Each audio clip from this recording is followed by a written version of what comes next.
World-class lessons from the real estate industry's top 1%. I think people are shy about saying that they want to make a lot of money. Which there's nothing wrong with wanting to make a lot of money. I mean, you're in sales But because you want to make a lot The of money. thing is, though, the only way you can make a lot of money is by helping Right. people. Empowering agents to think bigger and do more to create life by design. I can have anything I want in life, but I can't have everything. Get access to exclusive interviews with top producing real estate professionals. Listen in as we talk about their journey in the business, best practices, and lesson learned. Work hard and play hard. It's true. Hosted by KIRO, NASRALAH, and John SCIPIONE. I mean, one thing that we always say in our office is just action is better than perfection, right? This is Light It Up with Lighthouse Residential.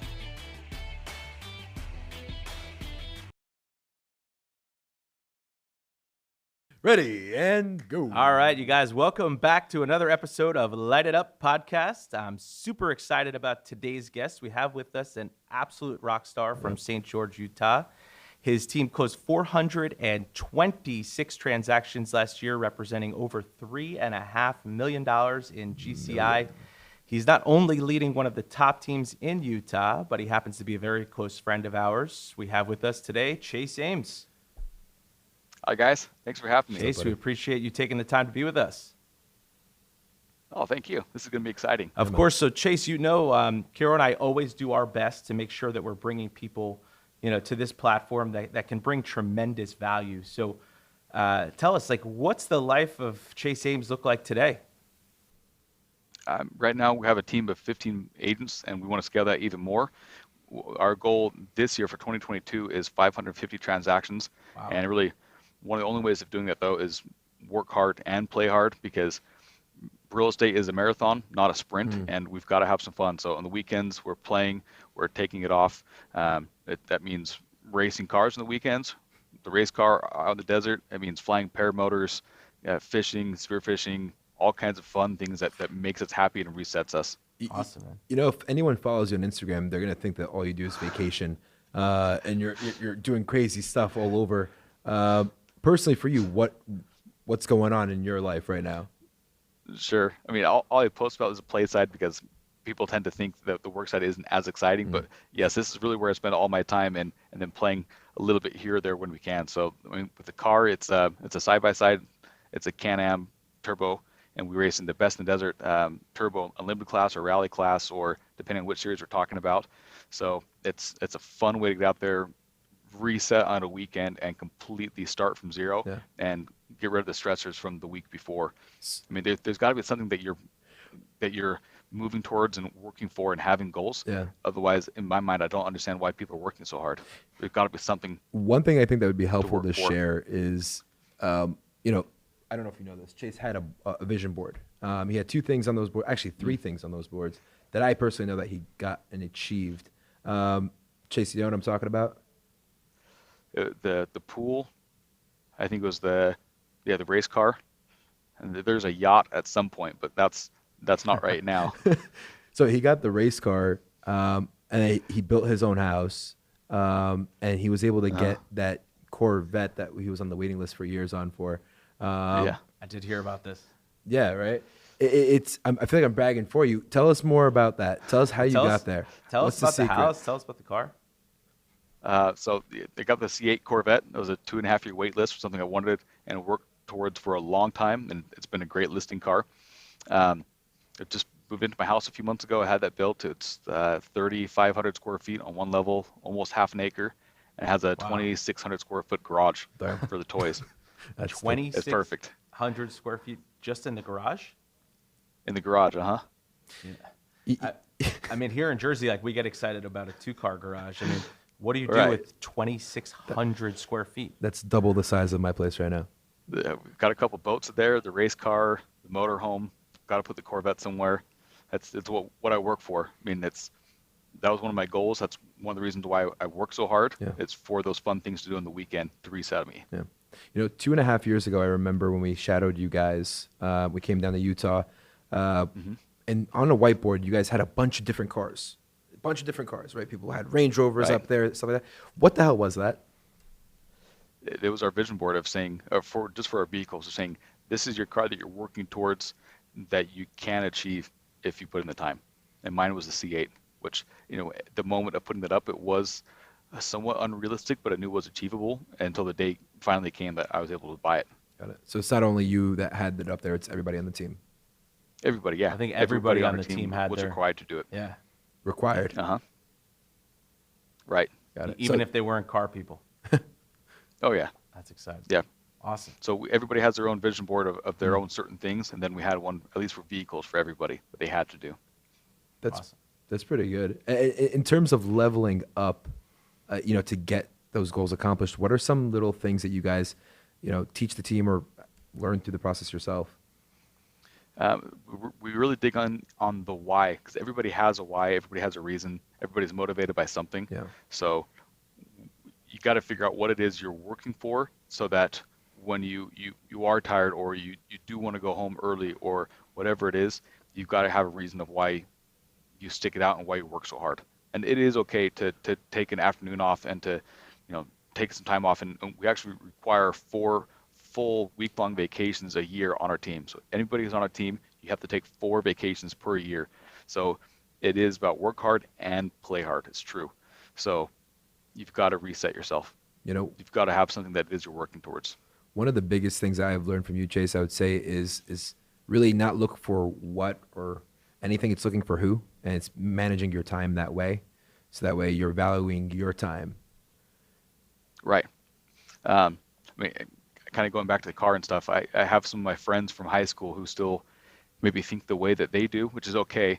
But, I tell them that I have a mechanic for some of my things, and they go, why do you not do it yourself? I mean, are you not a man? Can you not work on your things yourself? I go, No. I mean, first of all, I have no idea how to work on them. Second of all, it's opportunity cost. So I know what my time is worth prospecting per hour, and that's about $1,700 per hour. And I can take my car and toy, whatever it may be, to my mechanic, who's $100 per hour. So at that point, if I'm taking work time off to go, if I take real estate time off to go work on one of my toys, it's not saving me $100 per hour. It's actually costing me $1,600 per hour, because I can stay in here and focus on income producing activities to me, and let somebody else take care of those things at a different level than I can. So opportunity cost is a huge thing, and that's what too many people look at in the wrong way, that are self-employed, because they say, I can do that myself, or I'm not going to pay somebody to do that. No, look at your numbers, look at your time and what it's worth, and spend as much time on income producing activities as possible, and delegate everything else. That's huge, man. Would you say that that's truly how you look at a lot of different things? Like, you actually think to yourself, like, is this worth my time with this specific task? But it was a learned process. It was not something natural. I mean, it took a long time of people smacking me around and going, you do not need to go drive to Jimmy John's right now to go buy a sandwich. Pay an extra $3. They're going to save you half an hour of your time, and your 3-minute delivery fee is going to actually make you a couple $100 more, because you're staying on the phone longer. So it was a learned process, and now that's how I look at everything. Yeah. Awesome, man. We were in San Diego a couple weeks ago, and I remember you were leaving earlier. And I was like, "Why are you leaving?" And you were like, "Dude, I got a big listing appointment I got to go to." I'm like, "But this is a good event." You're like, "No, man, that's like $30,000. I'm going." So I respect that. It's definitely a skill that's learned. Yeah, good. I love that, man. And if you can give a little bit of a history of the Ames team for our viewers, so they can get an idea of who you guys are, what you're all about. Yeah, I mean, you don't just wake up and decide to do 550 transactions. Yeah, for real. Like, take us back a little bit. How did obviously your father started the team and grew it to what it is today, but how did you get involved? Like, give us a little bit of the backstory. Sure.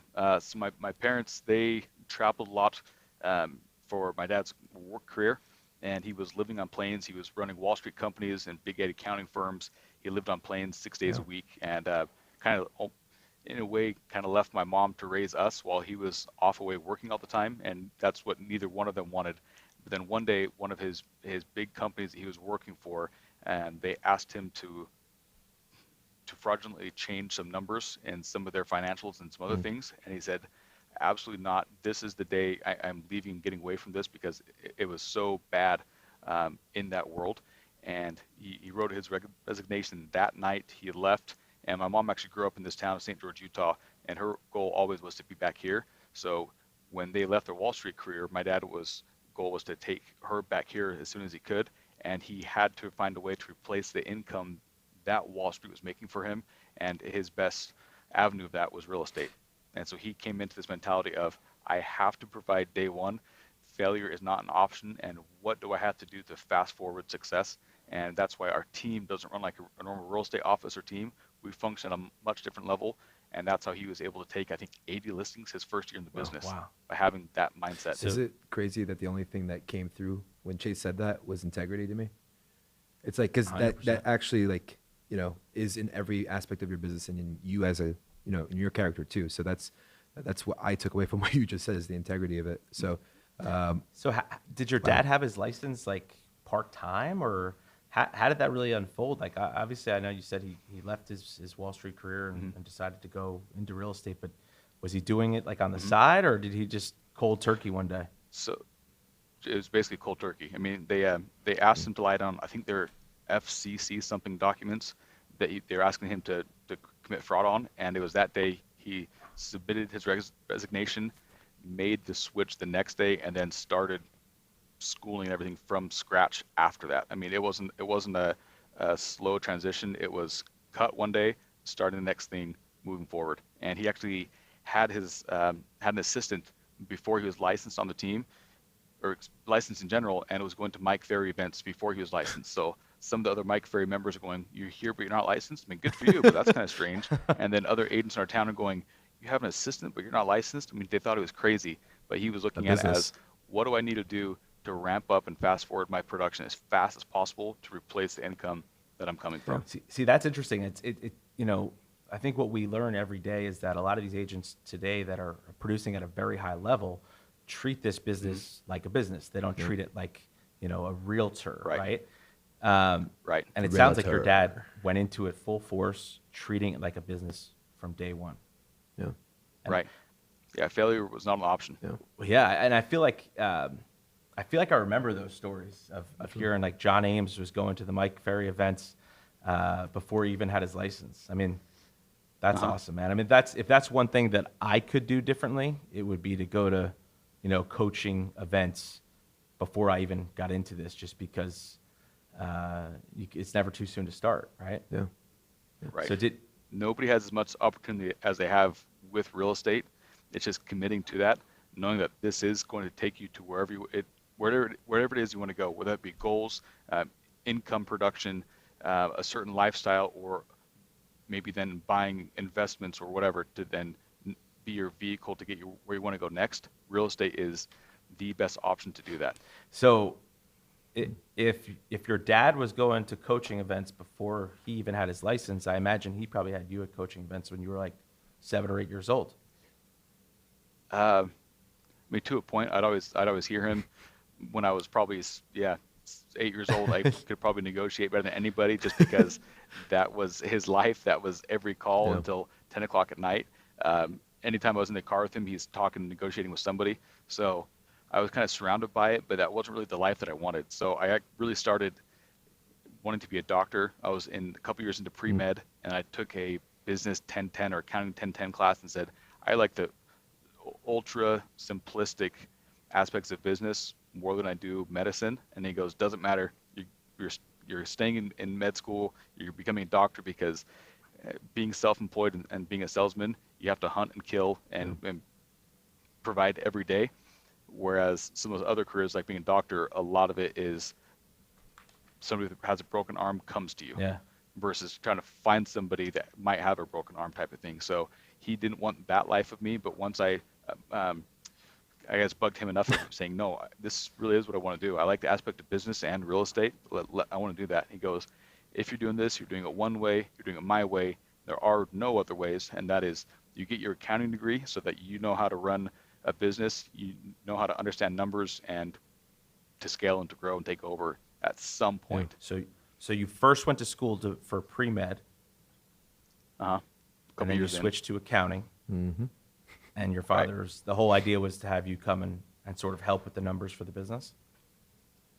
It wasn't even so much to help with the numbers. It was just to be able to understand financials of a company and run a company at some point. which when he said that, I really didn't know how realistic it was that I was ever going to take over. I just knew that even selling real estate for myself, personal production only, was something that seemed more appealing to me than becoming a doctor. Yeah. So it sounds like, you were going to school for all these different things, and your father was sort of saying, "Hey, I've found this career in real estate. Like, why don't you come work with me when you get out of school?" Is that fair to say?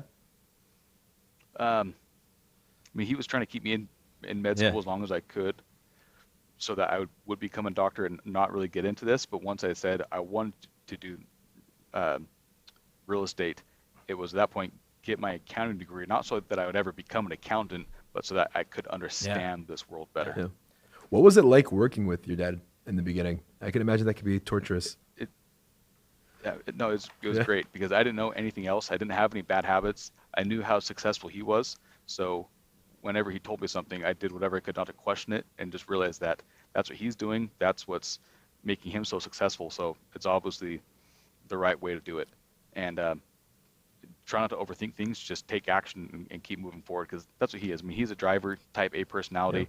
Yeah. He makes a lot of mistakes, as every business owner does, but he takes far more action than he does make mistakes. And at the end of the day, he's doing more good than maybe errors or stumbling on something. And that's what's gotten him to where he is. So I try and replicate that as much as I can, because I know that if I stop and think about it, or paralysis by analysis, then it's not going to get done. Yeah. Quit thinking, just start doing like him. Yeah, obviously KIRO and I have known you guys for a long time. I mean, that's one thing that's always impressed me about you guys, is that, when you have an idea, there's just nothing that gets in the way. I mean, and that's something that we've always sort of admired about you and your father, is like, you take action immediately. Any advice you'd have for somebody out there who's saying, listen, I'm struggling with taking action quickly, and somebody who sort of maybe goes to an event and hears an idea and wants to do something, but then they go home and they're just sort of like, what about this and what about that? Any advice for anybody who's just sort of slow to take action? Sure. So depending on what it is you're talking about, but I'd say chances are whatever it is you're considering doing, it doesn't have to be perfect. You are likely so much better off to try something and fail over and over and over again than practice, or think, and never actually put it into action and never actually getting it done. Because that was my behavior for a long time. Was I'm definitely not naturally a driver. I like to think about things and analyze them and make sure it's going to be perfect, until, again, watching a driver around me or type A for so long, realizing that me thinking and trying to get it perfect was never going to be as good as trying and failing. So at this point, I am not afraid of failure. I guess I am, but nowhere near the point where it's going to actually stop me from trying. Yeah. Because, again, naturally, I'm not open to failure. It's forcing myself to act that way and be that way, and being comfortable with failure is what's ultimately got us going in this direction. Yeah. I mean, one thing that we always say in our office is just action is better than perfection, right? Yep. And KIRO's probably laughing because there's plenty of times in our office where he's like, "Hey, man, are we gonna pull the trigger on this?" And I'm sort of like, "Well, I'm looking at the numbers here, and I think we should look at it next week." Yeah. But it really is true. It's like if you give yourself a week to look at something, you're going to take a week. So the only wrong action is indecision, right? Right. So if you're standing at a fork in the road and you're not taking either direction and you're just standing there, that's what you're doing wrong, right? You fail forward fast. It's true. That's really what you need to do. So Chase, I mean, obviously, as you told us, the goal this year is 550 transactions, 15 agents on the team. I imagine the real estate market in St. George right now is super competitive, just like it is, throughout other areas of the country. Tell us, what are some of the qualities you guys look for when you're bringing a new agent on the team? That's a good question. Thank you. I mean, that one. First and foremost, an agent to be successful, especially new agents starting in this market, is they've got to be driven and motivated. And that motivation can, if that person is single and they want to be successful and have a lot of money for themselves, that's okay. If that motivation is for the family and for the kids, and to provide more than just putting food on the table and just paying the bills, that's great. It can go as far as you want with that, but they have to have a why and a motivation to push you. And it can get to the point where you want to make $3 million a year. you want to go on 10 vacations a year. I mean, whatever it is that your goal is or what drives you, that is okay. Just work for it. And then it is perfectly okay to have a huge, fantastic, big life if you work for it and you earn it. So don't think that you shouldn't be making more than $100,000 a year or $1 million, or that you shouldn't have that nice car. You can have whatever it is you want to have as long as you work for it. I think that's a problem today with people who actually do interview to become agents. You'll get a lot of people who want the money, but they'll actually just say, well, I want to help people. You don't want to help people? Well, no. Well, think. No, of course, we're in the business to help people, but you're in there for the money. So I think people are shy about saying that they want to make a lot of money. Which there's nothing wrong with wanting to make a lot of money. I mean, you're in sales because you want to make a lot of money. The thing is, though, the only way you can make a lot of money is by helping people. So then you put the customer service and putting the customer at the highest level possible, and then in turn, you will naturally make more money. So it is working for them as hard as you can, but you also have to have that drive for yourself to go hand in hand. And you know what? You get paid in direct correlation to the value that you bring, right? So you bring more value, you get paid more money. Just as simple as that. Absolutely. What are some of the other? So no matter how much you guys think I'm talking about myself or why we're doing something, it always comes back to the why. And in this case, it's our agents and or our clients. So everything has to be perfected for us to scale and grow, for them to benefit, and then naturally us as the owners, we benefit from it. But it always comes down to them first. Otherwise, you cannot do these things. I have a question for you. What's your why? My why is big goals. Like what are you doing this for? What wakes you up in the morning? A future of, I mean, honestly, I can envision myself and my girlfriend, eventually wife, to be on a boat. Are you proposing on a podcast? Caribbean, oh my God. in Bahamas. No, not happening. So it's to be able to have a life that has an income that flows by itself and that is passive income at some point. Right now, it's earned income, but to scale this thing to the point where it runs without us and that we can have everything it is we dream of having. But the only way to do that is by providing for our agents and our clients first, and then the dreams of our income will come after that. But that is, I want to be on a boat in Bahamas as much as I want, diving, spearfishing every day, and everything is running on its own without us being there. That's awesome. And a lot of people who do not know you, when your dad started this, but you're really the one that is starting to scale this even more. You're really like the rocket fuel behind this. Can you share some of the things that you've done since taking over that's made a big change? I mean, first of all, I give all the credit to my parents and everybody who's been here before me. But then since then, it is playing to win versus playing not to lose. It is seeing where you can replicate and where you can scale things. And then that started for myself in production, where my first 4 years of production, I was going to school full time, where I didn't know if, at that time, for a long time, if I was going to or wanted to take over the company. It was really looking at it as being able to close one more listing or one more deal for myself in personal production, and not looking at the bigger picture of what could be. And after my fourth year, graduated school, but it was at that time in school where I realized how much was really possible, because at that time it was like a 40% split to me, 60% to the company. I was working 20 hours a week, going to school full time, and I was making I was going to make $78,000 that year. And the other students in the accounting program, they were talking about, the base salary as an accountant is about $55,000. If you get this training, it can be up to $60,000. If you get this other certain certification, it'll be $65,000. I'm going, with a 40% split to me, working 20 hours a week, I'm going to make $78,000 this year. I'm going, and that's while you're a student. Right. Yeah. I couldn't do that. Mindset is everything. That was it. Speaking about mindset, you always have a positive mindset, and I want you to elaborate on that after you finish your thought. I wouldn't say always, and certainly not naturally. It was surrounding myself with positive people, surrounding myself by big thinkers, and by really forcing myself to have that mindset. So I think it was also the same year that I graduated college, when I had the mindset of, okay, now I'm a high producer.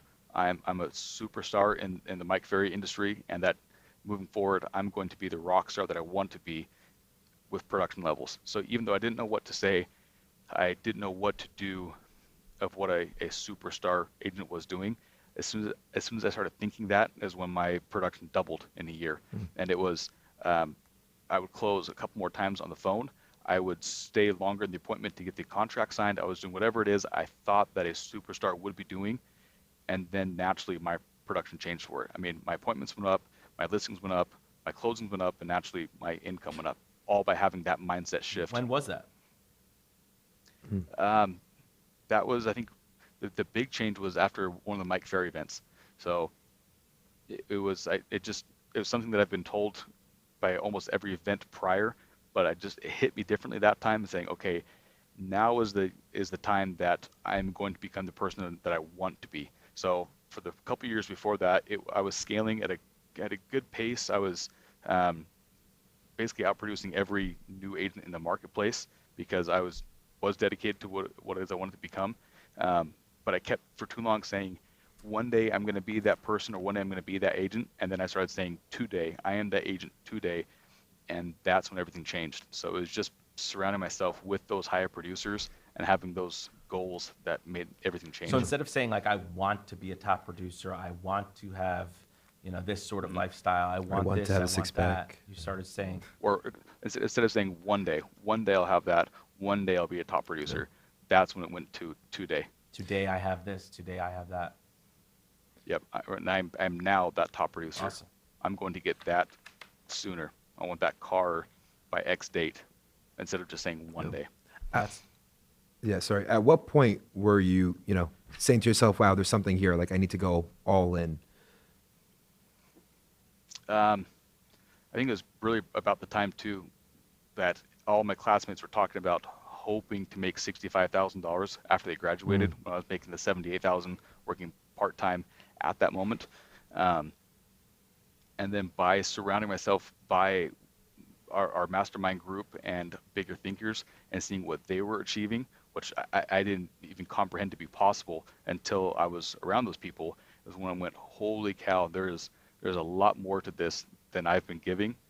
And it basically came down to just surrounding myself by bigger thinkers, coaches, mastermind, role models, those types of people that made everything change. Yeah, for some of these people that may not know exactly what this, like the mastermind group is all about, can you give us a little bit more information about that? Like, are you in a bunch of different groups? Are you in, one specific group? No. Or? I mean, I've got KIRO. KIRO and I have been role play partners for scripts for a long time, and my accountability partner.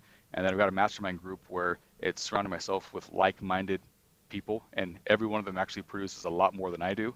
So I've been fortunate enough that they let me in their group because they see that I'm striving to be like them too, and that I have value and input. But it's just basically people who are producing at a higher level that are like-minded and that you can scale similar to what they're doing and vice versa. Yeah. Are you able to name names? Like, who are some of your mentors right now, and who are some of the people that you look up to and that you mastermind with? So when I was younger, before I was really into knowing a lot of people, the three is my dad, John Ames, and then Bernie Gallerani and Josh Barker. Those are the three guys I really looked up to. And then our rock stars now that I'm starting to familiarize myself, I guess, with more is Jason Penrose, Jeff Hyland, Lee Marcus, some of those guys. And I look up to them like crazy, and I wouldn't be where I am without them. Yeah. It's interesting. I think of and others. When I was a kid, I used to play hockey on a pond like near my house, right? And I was always 10 or 11 years old, and I would play with these kids that were 20, 21. They used to just beat the ever-living crap out of me. But I would, that's what made every day I would fall down and get back up, and they would just grind me out. It's going to be okay, buddy. But it's by surrounding yourself that, with people who are steps ahead of you, right? It helps you just learn that much faster. I mean, tell me, though, like, you guys could have taken this in any direction. I mean, there's a lot of people out there who say, I would never want to build a team. It's way too much babysitting, way too much management. And, I only want to invest time in myself, and I want to just be a high producing individual prospecting machine, go on listing appointments myself. Why was it that you guys went the route of the team and Well, I mean, first off, that is perfectly an okay mentality to have. If that's what we want to do, that's great, because certainly running and owning a team is not for everybody. So I think giving credit again back to John and those guys before me, it was they really had too many leads and too many clients, and especially too many buyers for the listings that they were working with, that they couldn't handle all of them. So then it started with 1 or 2 buyers agents, and then started to see the scalability of what could be, and to the point where it is scaling, and it's something that we want to be able to grow to where, yes, it is our daily input. It's us managing and running it every day, but it's being able to also see those people around you that you bring onto the team that grow and reap the rewards from that as well, from their hard work in addition to, and ultimately having a lot of happy clients. So it comes back to you, but it's all coming back to the clients and the agents too. It's like that Jim Rohn quote. Remember it, John? How does it go? I don't know which one. Is it Jim Rohn or is that the guy who said, help enough people get what they want and you'll have everything that you want, right? Yeah, I think that's Jim. Yeah, something like that. So it's true. It's interesting. I don't think a lot of people know this, but when you are building a team and the people you bring onto the team, they don't really work for you. It's in essence, you kind of work for them, right? Because you're building a platform that they can succeed in. And it's a lot about like providing them structure, right? And Chase, I've heard a lot of times in the past you talk about like your team and their morning routine and the call center and the schedule. Can you just expand on that a little bit? Because I think what you guys have there, you know, it's interesting. A lot of people get into the real estate business so that they don't have a boss, so that they don't have a schedule, so that they can do whatever they want whenever they want. But it's funny because you've created this sort of schedule and this routine, which is sort of what people say they don't want, like we said. So talk to us a little bit about like the schedule and like the structure your team has. Sure. So, I mean, there's only so many requirements we can have because they are independent contractors. They are self-employed, but we have, I guess you may call them guidelines that are going to get you to where you want to be income-wise, financially-wise, and everything else in between. And that is being at our call center by 8 o'clock every morning, because we provide a lot of leads, and we also do a lot of training, role play, things like that. And come 9 o'clock every morning, we have role play, we have a team huddle, and we sit down and go over strategies and or struggles of what something one of the agents might be, of course, struggling with, or how we can improve something. So it's training, role playing, everything like that daily. And you've got to be here in the morning to then get leads for the rest of the day, because we have a lot of leads for all of our agents. But unless you're here, unless you're willing to put in the time and have that coachability type mentality, it's not going to work. But if you're willing to put in the time, you are coachable, you are humble, then that's how our average agents, this is now over the years when prices were much, much lower than what they were, but over the years, our average agent in their first year of production has made $112,000. Wow. And that was 26 transactions. Now, 26 transactions with our splits right now was about $160,000 to them. Oh. And that's why last year our average agent did, I think, 32 transactions, and it was $196,000 to them. So if you have that blind faith and you do put in the work, then a team structure will make you successful. Wow. 196 in your first year in real estate is what you could expect if you joined the Ames team. That was average, yes, but I guess first year with our standards right now is going to be about $150,000 to $160,000 to an agent, and almost every agent we bring on hits that or exceeds it. Beats being an accountant. Yeah. And would you say that was sort of right. like your dad's like prior like business mindset, like, hey, we need to actually treat this like a business and, you know, have some sort of structure, right? Because, I mean, most realtors I know want to be in the office at 10 o'clock and, you know, create their own sort of atmosphere.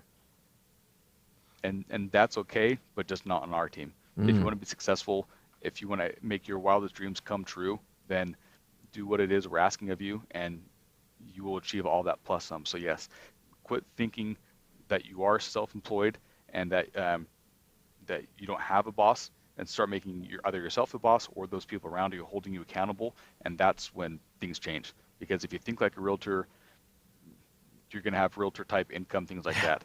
If you have a coach, if you have role play partners, accountability partners, mastermind members, things like that, that's when it all changes. Yeah. It's like when you change the way you look at things, the things you look at change. It's all that perspective. Yeah. Solely that. Yep. Chase, I want to take a little bit of a hot seat on you, put you in the hot seat. Why should a new agent join the Ames team? Give us your elevator pitch.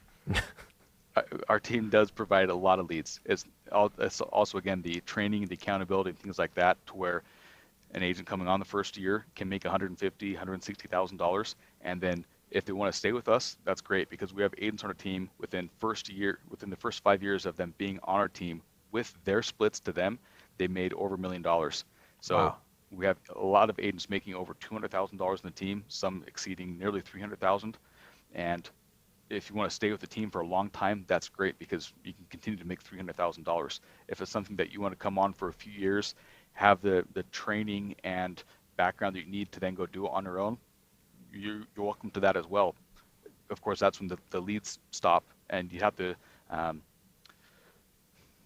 supplement your own training, your own things like that, but it is there. So either way, we want every agent we ever work with to be successful, and we can make it a win-win for everybody, as does, I think, every team member or team owner. So obviously people like to join the team because, they feel like they're in a position where they can get a lot of leads, right? And they have some leads to work. Would you say that people actually join the team because they appreciate the accountability, or is it just sort of like the necessary evil?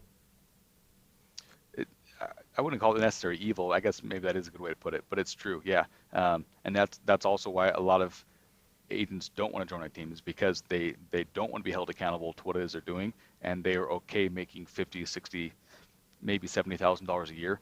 With our team, it's a lot different. So those that want to succeed and those that need help with motivation and accountability and things like that, which I'm absolutely guilty of it. That's how KIRO and I started, with you being my accountability partner. That's how things move and grow. How is KIRO as an accountability partner? Let's not go there. Oh, it was awesome. We gave he pays well, right? We a lot of money, and we took a lot of money from each other. He only took money from me. So that was it. But you guys had a lot of money at stake, right? I mean, just take a quick second and tell us, because I remember hearing some of these stories. Right. So I think we had $5,000 accountable or on the line each week, and that was, we had to do 50 tasks per week or 10 tasks per day, and that was, every one of those tasks were things that were made us uncomfortable, but that were achievable. So for me, it was being up by 4:30 in the morning, going to the gym that day, being at the office or call center by no later than 7:30, and then being on the phones no later by 8 o'clock. It was hitting 25 live contacts per day, not going home or not taking a break, or depending on how you want to have it set up, it was not doing any of those other things until all of your leads had been gone through. It was setting at least one listing appointment a day, and then some of the others were a minimum number of listings taken that week, and if you took at least 4 listings, then you could actually take the rest of the week off, because that's ultimately what you were working for. Yeah. So so before I had KIRO as an accountability partner, I wasn't doing hardly any of that, but once I had somebody holding me accountable, I think I paid you once, and it was a big family ordeal, and you actually paid it back to me, which I was pissed about. But every time you paid me, it was just an excuse. I was happy to keep your money, because that meant you were going to work harder next week. So I'll be very honest, Chase played me. Yeah. Hang on. When we first met, he was like, I need accountability. I'm really bad. He hustled you. No, Chase is extremely hardworking. He'd wake up at 3 o'clock in the morning, bust his ass to catch up on stuff, so that way he's on top of it. So he made it seem like he had a struggle. Yeah, he was making it seem like he had a problem and he was struggling with it. And I did, and I never would have overcame that until I had you as an accountability partner, and that's why everybody should have one. Or everyone should have KIRO as an accountability partner. I'm for a hire, guys. Come it's funny, the accountability partner, in all seriousness, like I've had a lot of those partners over the years, and you miss going to the gym, you pay $500. You miss getting to the office on time, you pay $500. So in any given day, you could lose a lot of money. But what's interesting is the money that you lose is worth it. Is totally worth it, right? Because you lose that once, and you won't let that happen again. Right. And all of a sudden, you're showing up at the gym 20 minutes early. You're waking up 20 minutes early. You're hitting your contacts 2 hours before they're due, just because, nobody wants to pay that fine. Yeah. And that's why it has to be a high number, like $5,000, because when you play these little cutesy things like, hey, Chase, you owe me $20. Doesn't cut it. Yeah. We're in an industry where Doesn't cut it. 90% of it is mental and 10% of it is actual activities that you're doing, right? So when you do all those things in the morning, you go in there with a killer mindset where you're like, I deserve this because I did all of this leading to here. Did the other guy do it? Right. No. Like, you're hunting buffalo. When I say buffalo, I mean clients. But that gives you a strong mindset to be able to go conquer the day. And I think that's one of your biggest attributes is that you greet the day with like a big smile, love in your heart, and you go in there with the intentions of what you can do to help your team. What are some of the things that and that's not natural for me. I mean, that is my forced way of thinking because I know that's what's going to make me successful that day. Blocking out all the BS of media, of news, of bad news with our family health, that type of thing, and not letting it affect my day because I'm not naturally this positive of a person or naturally this hard of a worker. It's something I force myself to do. Right, and a lot of people say if you spend your mornings the right way, the rest of the afternoon falls into place. Walk us through like your typical morning and like for you personally, how do you spend your mornings? With me scaling now, I mean, my goal is actually to be 0 deals in production personally because I'm trying to invest as much of my time possible into the team and the agents and our client success. So I want to get out of production as fast as I can to scale that for our team members because our goal is to get to 1,000 transactions by the end of 2023. So focusing back on personal production though, it was again being to the office early and ask me the rest of that question again. What made just how you structure your morning when you were still a high producing listing agent? So it was being at the office by 7:30, on the phones by 8, and then before that on the way here, it was every morning, no matter what, I was doing daily affirmations and reading some portion of a book. Most all those are business affiliated type inspirational books or sales training. So my 4 go-to are Rich Dad Poor Dad, Never Split the Difference, Think and Grow Rich. That's a favorite. And I just spaced the 4th one. So that's something I did every morning, no matter what. And then it was reading my fairy notes. It was doing articulators, which for too long I had too much of an ego about me that I was too embarrassed to do articulators either out loud privately or in front of the team. Now I could care less because I'm more humble now to get done what it is I need to do. So I don't care how many people are watching. I will now go ma ma ma, pa pa pa, trot trot. When will we? When will we? I'll do my morning articulators so that when I hit those first FSBOs and expireds, I'm not going to walk all over myself and screw something up. So become as humble as you have to, or let it all go out the window to be more successful. Yeah. I just want to clarify one thing. In St. George, if you make 200,000, that's equivalent to making $1 million in Jersey. I'd say yeah. So you're essentially living life. If you're an agent on the AMC making $1 million after 5 years, that's insane when you think about it. That's like needing to make like 10 million over here. I'm almost making you guys seem like a third world country right now. Anything is possible. What's your average price point? Residential, we just crested 550 now. Awesome. A few years ago, it was 360. When I first started, it was like 300. It's been amazing. What's one of the things that you guys have done to sort of move that, average price point up? Because that's a hard thing to do. We talked to a lot of people who are sort of stuck at the 400, 500 level for any number of years. Right. First thing is it's a mindset issue of thinking that you can or that you can't work with somebody at that price point. As soon as you start telling yourself you can, that business will follow. And then anybody who's unqualified, especially those that are at a lower price point, don't have a problem politely saying no to and focusing on those that are qualified, and naturally your production and your price point will go up. Yeah. Just having higher standards, higher expectations. I don't know why you're not saying this, Chase, but how many the Ames team sells how many more $1 million homes than anybody else in Utah? I don't know what the number is, but the most. we don't focus on that. It's naturally because we work hard. We happen to sell more $1 million homes than anybody else. Yeah. I want to ask you a hot seat question. If your life depended on it and you needed to double your business this year, how would you do it?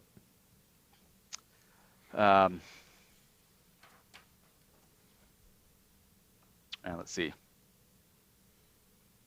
Dun, dun, If you dun, had if you That- had that to would do it be- this year, dun, dun. and we had to double I'd your see. business from, let's say, 425 transactions to 850, had to do it, what would you do? Delegate and replicate. Spend as much time possible on income producing activities as you can physically do. And by doing that, you then have to delegate other things. You have to systematize as much as you have to allow yourself to spend your time on income producing activities. So that's having the right admin, the right leaders, and things like that. It comes down to, this is something that John, my dad, has always said, it's people, processes, and technology.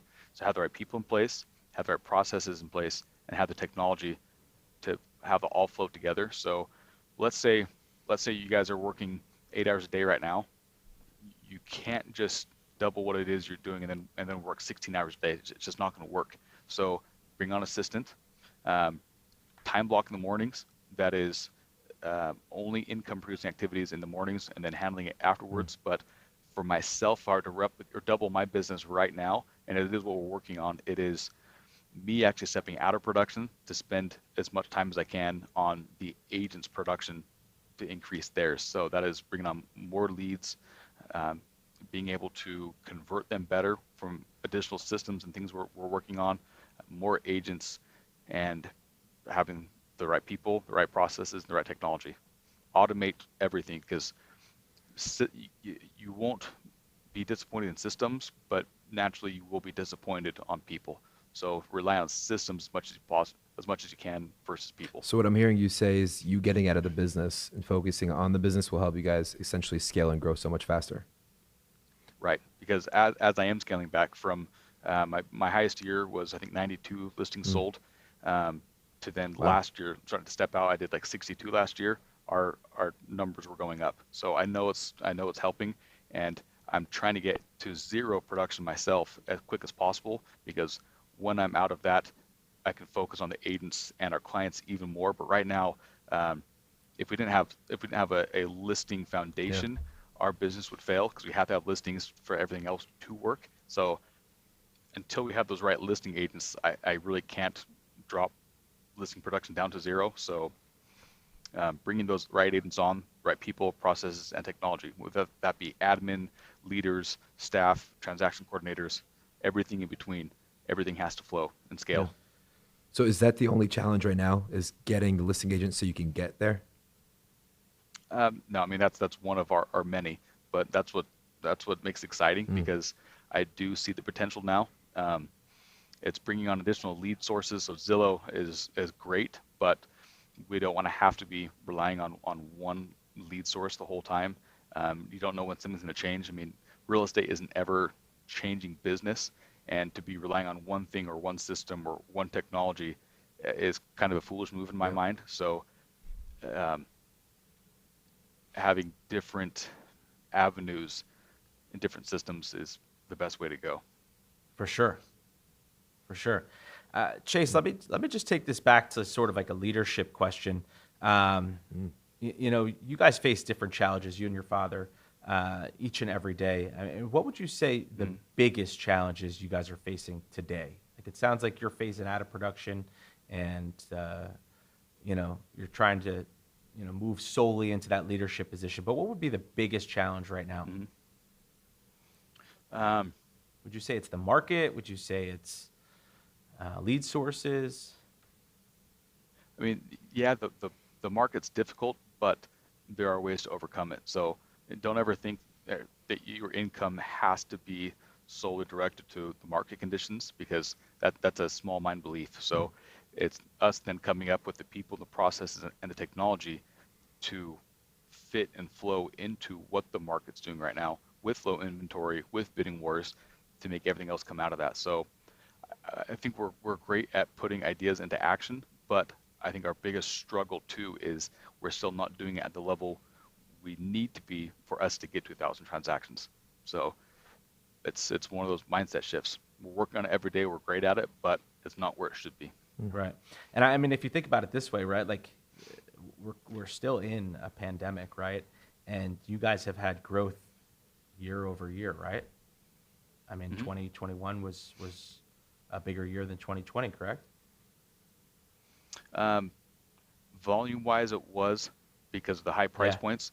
With some of the changes and because of the high bidding Sure. wars, it wasn't quite. So in 2020, we did I think 457 transactions, and then last year with some of the changes, we did like 426. So we came down a little So bit, more volume. but more volume, and that is because our price point went up, and that's because of the average price point going up. That's also focusing our efforts on a higher price point versus just relying on the naturally higher price points. So me getting out of production is helping to scale that direction, focusing on the agents, their success, and our client success. Yeah. Awesome. You know, we all met in coaching, and it was in the MFO organization. The interesting thing that I haven't thought about until I would say more recent, because of the pandemic, really, is we're always trained and taught to look at the market, and then the market tells you what you need to do to accomplish the goals you set, right? They don't Right. doesn't dictate your goals or decide them for you, right? For you, Chase, you've been in coaching longer than I have, and John's been in coaching for even longer then, right? Why do you guys keep Right. going year after year? I mean, we couldn't do what we do without coaching. Both the coaches themselves, the Mike Ferry system, and then also the people we meet through coaching. So the second that anybody starts thinking that they know all there is to know in their industry is the moment they fail. So things are always changing, things are always growing, there's always room for improvement. And if you're not following with the times and you're not finding ways to improve, you're going backwards. So we spend, for our team, and on just Mike Ferry coaching, we're spending over $50,000 a year. And then we've brought on recently a Salesforce manager who's helping agents increase their production on our team. So having that training and coaching is something you have to have forever ongoing. Yeah, well, you're always going to be a student of the craft that you're trying to be the best in, right? Always, yeah. That's great. I mean, can you imagine LeBron James and some of those superstar athletes not showing up to practice because they think they're good enough? I mean, it doesn't happen. And I'm not the LeBron James by any means of real estate, not even close. But I'm following their mindset of if they're showing up to practice and coaching, believe me, I'm doing the same thing. Yeah, absolutely. And it's one thing to practice and to implement, right? Because action's always better than perfection. Yeah. What's some of the things that you guys do for your team now that would bring value? And what are some of the things that you guys are planning to do next to keep growing for them? I mean, I don't want to give all of it away, but I would say it'd be along the lines of more systems, more technology, making it easier for agents to increase their production, more lead flow, things along those lines. That's what's going to be helping us getting there, and that's what we're going to get to 1,000 transactions. I'm rooting for you, man. I think we all are. Thank you. Chase, tell us just in closing here, what's next for the Ames team? Like what's on the horizon? What are you guys most excited about these days? I mean, right now it's looking at bringing on a COO because yes, we can get that 1,000 transaction mark with just me and people we have, but I know that we still need help from everybody. So, or not from everybody, but from the right people. So I want to bring on a COO to help me delegate and to help build out those people, the processes, the technology, and the systems to help us get there. So that, in addition to more leads and more agents, more training in addition. So everything we have right now, I want to scale even more, and I can't do that by myself. But I know that doing it the way that I know we can do it, everybody we have right now, plus everybody we're going to bring on in the future, is going to be having a better customer service than even right now. And that includes our agents and our clients too. It's going to be better for everybody. And when they succeed, I succeed. So putting them first, again, both being the agents and our clients, will then have the owners and myself benefit. Chase, thank you so much for your time today, man. This has been absolutely incredible. There you go. You're always just a huge source of value, and we really do appreciate you, spending some time with us today. And if anybody wanted to get in touch with you after this podcast, how would they go about doing so? So if it's to get in touch with me, reach out to our office number at 435-674-6011, or email us at amesteam@sgremax.com.